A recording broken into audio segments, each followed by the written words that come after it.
Hello, and welcome to Eastern Roman History. A subscriber asked, was there a time that the Romans and Crusaders fought together, side by side? The short answer is yes, many times. It is perhaps a misrepresentation that Roman-Crusader relations were always hostile and negative. True, they had their substantial misgivings about each other, and with actions such as the Fourth Crusade, it can seem that the two were always at odds. But this is only half of the story. During the First Crusade, Alexios I Komnenos sent Tacics, a guide and general of the accompanying Roman forces, with the First Crusaders, ensuring that they honoured their oaths and handed back former Byzantine territory to the Romans. He participated in the Battle of Dorylaeum and the Siege of Antioch, but withdrew after falling out with Bohemond and seeking more Roman reinforcements. The Byzantines were also involved in the Crusade of 1101.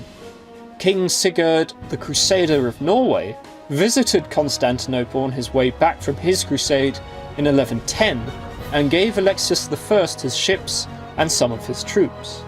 The joint campaign of John II, Raymond of Poitiers, regent of Antioch, and Jocelyn II, Count of Edessa, against the Emirate of Aleppo, with the intention of carving out a new duchy for Raymond in exchange for the Byzantines gaining control of the Duchy of Antioch, culminated in the siege of Shaizar in 1138. This is indeed one instance when the Byzantines took the lead in a coalition with the Crusaders against the Arabs. I have done a live stream on this topic in the past, so if you are interested, please be sure to watch that. In 1169, under the direction of Manuel I Komnenos and King Almaric of Jerusalem, the Romans and Crusaders attacked Damietta with the intention of conquering Egypt. The Crusaders would get inland Egypt, and the Romans would take the coast, especially Alexandria. However, the siege fell apart as the Crusaders and Romans had great difficulty working together. Eventually, when the siege outlasted the coalition's supplies, they abandoned the siege and went home. However, Manuel again tried to make another expedition against Egypt with the Crusaders in 1177, but they refused. In 1203, Emperor Alexios IV Angelos and the remaining members of the Fourth Crusade took Constantinople from Alexios III Angelos, and were initially his allies while he attempted, with his father Isaac II Angelos, to fulfill the fantastic promises he had made to them in exchange for their help. After 1204, Roman and Crusader cooperation was somewhat less forthcoming. Most of the Crusaders travelled by sea, going straight to Egypt and the Levant rather than through the Balkans and Anatolia. The Crusader Frederick Barbarossa was probably one of the last that took the land route to the Holy Land.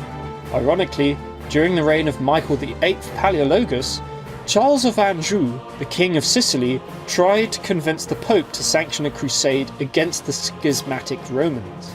These plans were foiled in the Council of Lyon, where Michael assented to church union, and with the Sicilian Vespers, where the Franks were thrown out of Sicily.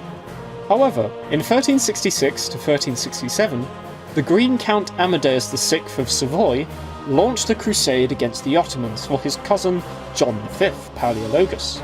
He succeeded, with help from the Byzantines, in defeating the Bulgarians and recapturing Gallipoli for the Byzantines, expanding their dominance over Thrace.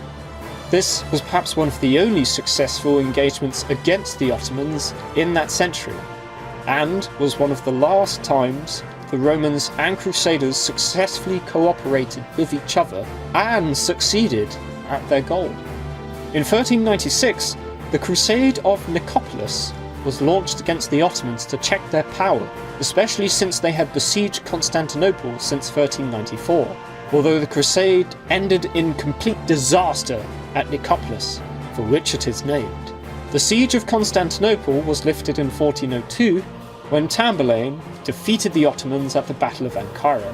The Crusade of Varna in 1443 to 1444 allowed Constantine Palaiologos, despot of the Morea and the future emperor, to advance into Athens and then Thessaly with little Ottoman resistance, and switch Athens from being an Ottoman vassal to a Byzantine one, because the Turks were distracted by the Crusaders. So you see, there are multiple occasions when the Romans and Crusaders worked in tandem with one another in military expeditions, to say nothing of the social and cultural exchange that took place after the advent of the First Crusade, opening up the West to the Roman East. I hope this has answered your question. Be sure to like, subscribe and share this video. I have been your host Daniel Maynard, and this has been Eastern Roman History.